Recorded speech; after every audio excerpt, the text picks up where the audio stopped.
Apapun profesi yang kalian jalani saat ini, lakukan dan jalani dengan ikhlas, maka keberhasilan akan mengikuti.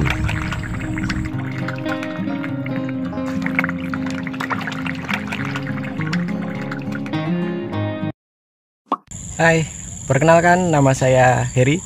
Bagi kamu yang baru menemukan video saya ucapkan dulu selamat datang di channel peternak setempat. Dalam 10 menit ke depan saya akan kasih tahu informasi kepada teman-teman pakan alternatif apa yang cocok sebagai bahan tambahan pengganti pelet.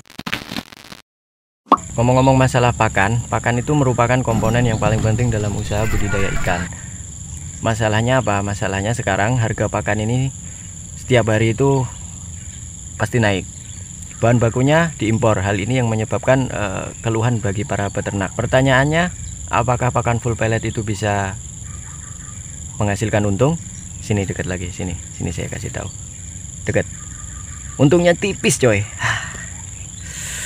Dalam berbagai artikel itu sudah banyak dijelaskan mengenai kandungan protein yang dibutuhkan agar lele itu tumbuh secara maksimal. Kandungan protein tersebut berada di kisaran 25 sampai 30%.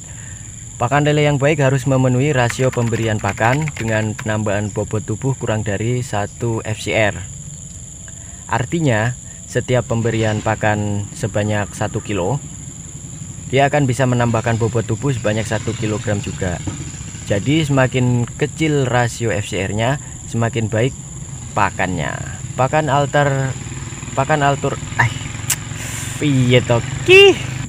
alternatif pengganti pelet. Nah, bisa kita buat dari berbagai macam bahan. Kandungan utama pelet yang paling dominan itu adalah tepung ikan. Kita tahu sendiri tepung ikan itu digunakan karena proteinnya yang cukup tinggi dan nilai gizinya yang cukup bagus. Namun, harga tepung ikan itu relatif mahal. Oleh karena itu, kita bisa mencampurnya dengan bahan-bahan lain yang lebih murah tanpa mengurangi kandungan protein yang ada, coy. Yang pertama adalah limbah peternakan unggas. Bangkai ayam atau puyuh sebaiknya tidak diberikan secara langsung kepada ikan untuk menghindari terjangkitnya penyakit pada ikan. Sebaiknya bangkai ayam itu harus dibersihkan terlebih dahulu, direbus atau dibakar, dihilangkan dulu bulunya. Biasanya kalau kita gunakan daging ayam atau ayam tiren itu kolam kita juga cepat bau ya teman-teman. Jadi masalah kolam bau itu sudah saya bikinkan videonya juga, bisa dilihat di sini di atas di sini. Nah ini. Selanjutnya pakan alternatif adalah keong mas atau bekicot. Di sebagian tempat keong mas itu merupakan hama bagi petani. Nah hal ini bisa kita manfaatkan sebagai solusi pengganti pakan alternatif. Daging dari keong mas ini proteinnya juga cukup bagus ya teman-teman. Apalagi keong mas ini mudah ditemukan di persawahan. Cara mengumpulkannya pun cukup mudah. Apalagi kalau tempat teman-teman ada di pedesaan, tinggal pasang plang, di situ ditulis terima keong mas. Nah pasti penjual akan datang. Apalagi biasanya tuh ibu-ibu atau anak-anak kecil cari keong mas di sawah, daripada dibuang mending dijual kan gitu, beres kan. Pakan alternatif selanjutnya adalah ikan runcah. Bagi para peternak yang lokasinya berdekatan dengan tempat pelelangan ikan atau TPI ya, bukan televisi Indonesia. Ikan runcah atau ikan tangkapan yang kecil-kecil yang tidak dikonsumsi oleh manusia biasanya itu dijual dengan harga yang cukup murah. Ikan ini bisa kita manfaatkan juga untuk pakan lele. Selanjutnya itu adalah belatung. Ya, mungkin serem ya kalau belatung. Kita ganti aja maggot. Maggot merupakan sumber protein yang baik untuk ikan lele.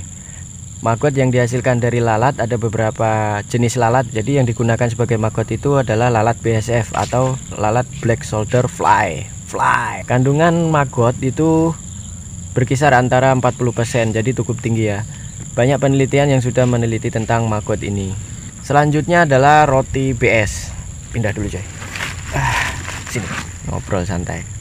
Kelebihan dari pemakaian roti BS adalah harganya yang sangat murah. Kalau di sini saya beli dengan harga 20.000 dapat 1 karung. Penggunaan roti BS ini dapat menekan pakan apabila dilihat dari kandungan nutrisinya juga cukup layak sebagai bahan pakan alternatif. Roti BS dapat mengatasi masalah lingkungan yang timbul pada ikan. Jadi kalau kita pakai maggot atau apalagi ayam tiren itu kan kondisi kolam kita akan cepat berubah. Nah, jadi dari beberapa alternatif pakan yang sudah saya share tadi, teman-teman itu bisa coba sendiri ya di rumah. Tapi yang paling bagus menurut saya coba dulu roti BS. Kalau ada maggot pun bisa dicoba maggot, lebih bagus. Akhirnya sampailah kita di penghujung video. Saya Iris Setiawan, terima kasih sudah menonton video saya. Salam petani lele Indonesia.